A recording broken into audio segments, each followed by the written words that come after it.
everyone. I'm Dr. Renee. Thank you for joining. My guest today is Dr. Tarun Wasil, a renowned board certified oncologist and hematologist with New York Cancer and Blood Specialist. He's affiliated with Northwell Hospital and is a clinical assistant professor of medicine at Hofstra Medical School. Thank you so much, Dr. Wasil, for joining my podcast. Want to tell our viewers that you have come up with this new book, A Healthy Triad, which it talks about very simple ways of getting back your health through nutrition, to de-stressing yourself, and with physical exercise. And there's one more component, we're going to be talking about it as well as we get along with this podcast. So, Dr. Wasil, you have been specializing in blood disorders and cancers like lymphoma, breast cancer, lung cancer, prostate cancer. So, you see a lot of your patients. And was that the genesis of the book, the complexities of their illnesses and sharing their narrative that triggered it off, that let me write something for my patients and for everybody else? And let me just say thanks for having me here. And also, just a disclaimer that we can do everything right in our lives, unfortunately, still end up getting a serious disease such as cancer. And unfortunately, that is the truth because there are so many, I guess, environmental toxins which we cannot control. Coming back to your question, listening to the patients is an art which I have learned from my mentors. And patients become obviously very desperate when they are given a diagnosis of cancer. The life of a person and the family members goes upside down. And they try to go with the recommendations which we make, but they also do a lot of search on their own for any cure which they can find. And they're unusual responders, which we see videos of all the time, that these people have done something extraordinary. Listening to their stories, how they change their lifestyle drastically, that helps. And then I started looking at the literature after listening to several dozen of my patients. And there is so much literature, medical literature or oncological literature that gives us some ideas that we can certainly add certain things to the current treatment plans and give a better outcome to the patients. Then also I started thinking about that, can these methods be used to prevent disease? And that's why I sort of came up with this triad. And I was doing several community outreach programs for the last several years, and people were asking me for handouts and my slides. So that's why I came up with the idea that maybe I should write a book so that everyone can get that and read about it and practice it. Many people probably know about these things because our grandparents used to do all these, I guess, three entities. It used to be part of those lives, and they used to have less diseases, in my opinion. And so that's why I wrote this book and came up with this idea. So you rightly said most of us know about these things, whether it's physical activity or healthy foods, or we're talking about de-stressing ourselves because that's the biggest number one killer. But we overlook them. We take them for granted. Oh, we're all stressed out. Oh, it's okay to eat today junk food or processed food. It's just that because we're living in such a fast-track world, but it's good that this book is just a stark reminder of going back to basics. It's like a wake-up call. Now, you have shifted the focus from treatment to self-care to prevention, and many conventional healthcare providers will talk about invasive processes. Many times they are, of course, important, especially when we're looking at cancer and blood disorders. But what made you go in this direction of self-care, early intervention? So as you said, we have all known that prevention is far, far, far, far better than treatment of any disease. The suffering that comes along with the disease, any disease such as any chronic disease or cancer, it cannot be shared with anyone else. People are still suffering even if they are living longer than before. There's a lot of progress that has been made in the treatment of cancer and other chronic diseases, but again, the suffering that comes along with these treatments and the side effects that come along with these treatments cannot be shared by anyone. We can sympathize with our patients, our family members, our friends who are suffering from these, but we cannot take those sufferings away from them.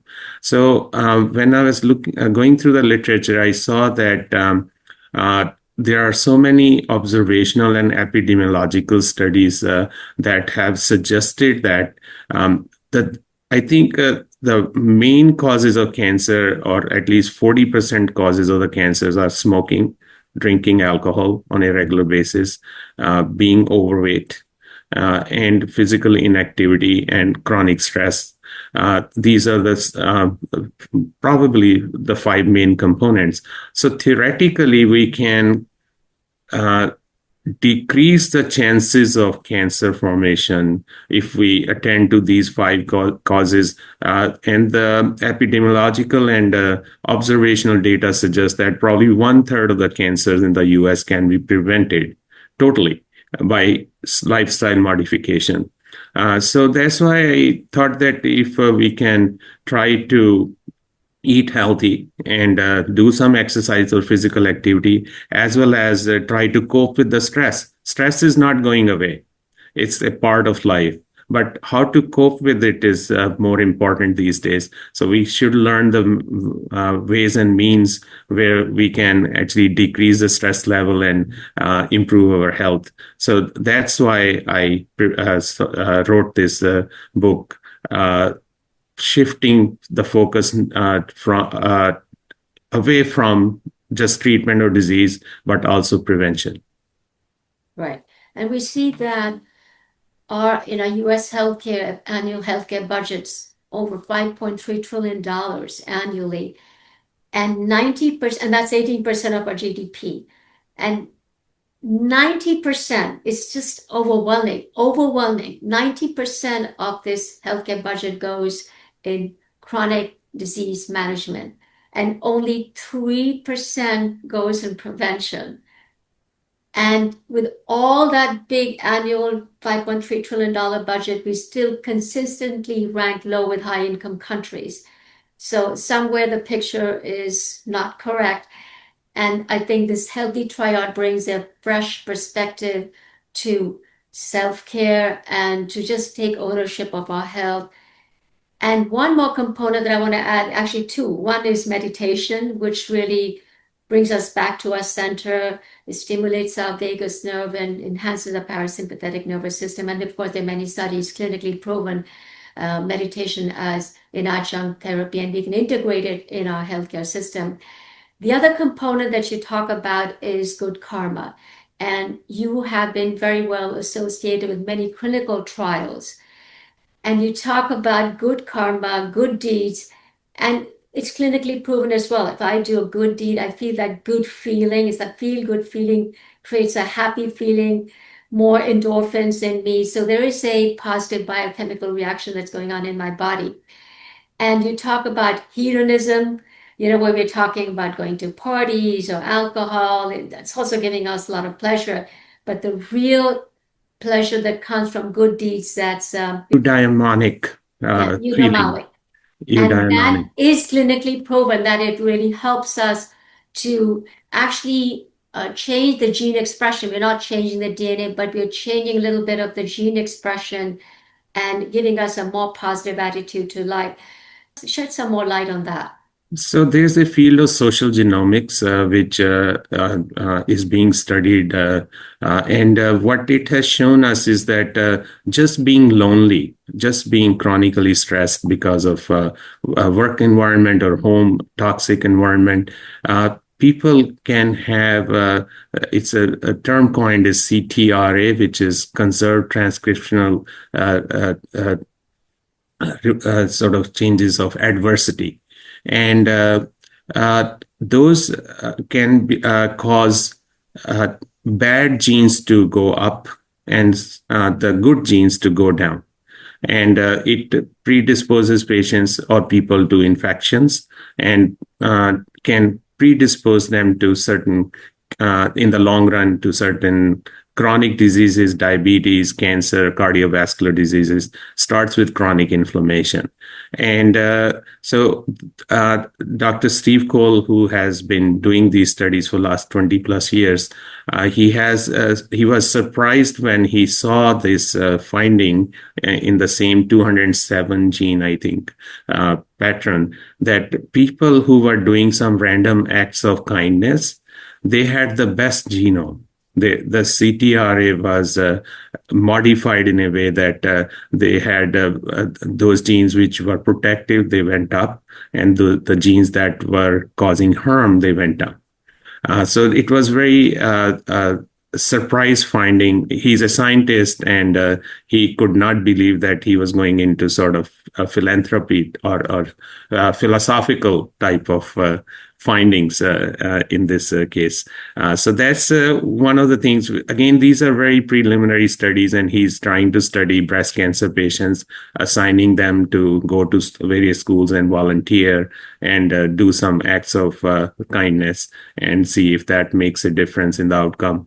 Coming back to your point that and there's so much money being spent on management of chronic disease. And the other surprise is that most of this money is spent within the last 1 year, last 6 months of person's life. And so far as prevention is concerned, I think we cannot show the outcomes that quickly. Any study which we want to do for prevention, it will take 30 years to mature.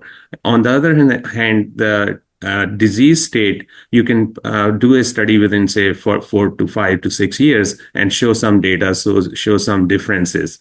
But in prevention, it takes almost 20 to 30 years, and no one wants to spend that much time or money. Have there been any studies really done on prevention, because it takes that long a time, 30 years? And as you said, that if you are talking about illnesses, those studies will take only 5 to 6 years as compared to the other one that's 30 years. So is that a big deterrent why research has not been done on that area? Yes, I think that's exactly right, because no one wants to spend the whole career on one study, and if that fails. And the other thing is that it's very hard to control, because if you tell the control population that in the intervention arm we are giving this much vegetables every day, these many, I guess, fruit and other healthy nutrients, we are telling these people to do exercise, people in the control arm might start doing those things. So it basically, there's no real way to control those. And the other thing is that we cannot quantitate stress at this point. And chronic stress, in my opinion, remains the one of the biggest culprits, but it's very hard to quantitate and study at this point. Maybe the artificial intelligence, some of the monitoring devices which are being made will be utilized in sort of coming out some parameters which we can study in chronic stress with. That only complicates a lot of matters at this point of time. But we all know that prevention is the key, and early intervention does help, even though if they have not been clinically proven the way we would like them. But I think it's also common sense that it's genetics versus epigenetics. And if you combine genetics with epigenetics, I think we made a person more wholesome. And this is what a healthy triad talks about, talking about terminal illness. Then it's a separate story. But I think we can even have more longevity. Exactly.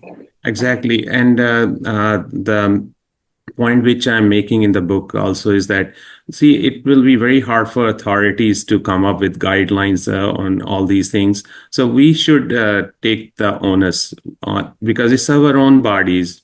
We are putting some chemicals in our bodies, such as, say, ultra-processed food or some of the refined sugars on a regular basis, and that is causing harm. So we should think twice before eating anything which is not healthy. And same thing with the physical activity. If there's no guideline which can come from the government, but there are some cancer societies that have given guidelines in cancer patients. But I think if we can regularly do it, we can probably prevent some diseases. We don't have to wait for the guidelines from the authorities on these issues, because what they have shown is that our immune system can be improved, our DNA damage decreases, chronic inflammation goes down. There's telomere activity, which we'll talk about at some point, I guess. That also is better with these three components, which we are going to talk about repeatedly, the triad. And all these things are helpful in keeping our cells and genome healthy. Absolutely. And lastly, you are big on active listening, and that really brings in the compassion as well as gaining the trust and compliance from your patients. And often doctors don't have that kind of time. They're always on the go, they're on the computer. So there's not that kind of an interaction that's going on. The patient wants to share some stories with you and what happened with them, and that can help you to understand them better. So, what would be your advice to healthcare providers on this? So I'm lucky that I worked with some great world-renowned teachers and mentors who taught me all these things. Listening to the patient is very, very important. We can learn a lot. I think, again, with the AI coming into the picture, electronic medical record did a disservice to the community at large, healthcare in general.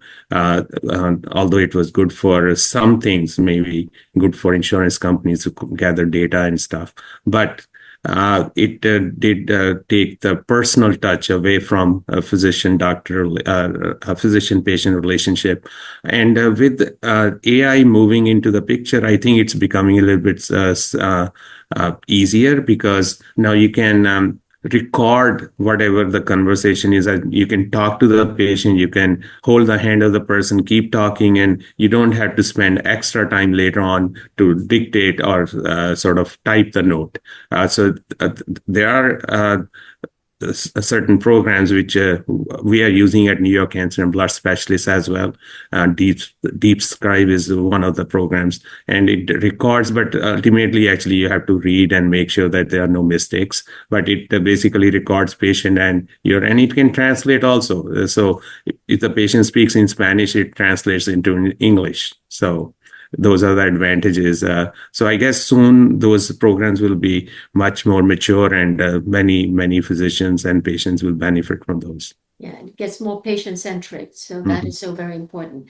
Well, thank you very much, Dr. Tarun Wasil, board certified oncologist and hematologist, author of the new book, A Healthy Triad. And we will continue talking to him in the next podcast as well about what goes in that healthy triad. And many times we overlook those facts. Thank you so very much. Thanks for having me. Thank you. I'm Dr. Renee. Stay healthy, stay positive.